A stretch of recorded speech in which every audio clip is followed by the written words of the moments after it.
Velkomin Anna Rakel Björnsdóttir. Anna, örlítið áður en við komum að leiknum á morgun. Þú gerðir vel í síðasta leik á móti Breiðablik og jafnaði leikinn á móti meistarunum. Hvernig tilfinning var það að sjá boltann inni? Það var bara frábært, þetta var bara mjög mikilvægt mark, nást annað stigi í Kópavoginum.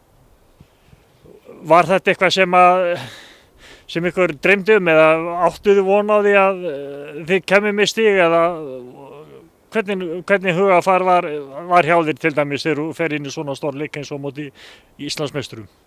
Við setjum alltaf markmið að ná 3 stigum og það er bara það sem við stefnum á. En eitt stig var náttúrulega bara samsamaður mjög gott. Já, mér fannst þær ekki mér fannst við bara vera með yfirhöndin í leiknum mestan hlutan. Engi spilar betur heldur en aðstæðingur leyfir. Nei, það er rétt. Herru, KR á morgun, það er nú lið sem að við vitum svo sem lítið hvernig verður í ár en okkur hefur gengið vel með undanfarin ár en hvernig leik áttu von á því að við fáum hérna á morgun? Ég held að þetta verði bara hörkuleikur og við ætlum bara að reyna að pressa hátt strax og bara reyna að setja mark sem fyrst.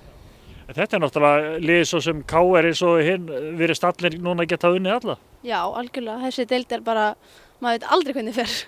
En við ætlum ekki að fara að tapa hér á Akureyri. Alls ekki. Þetta er okkar svæði. Já, algjörlega.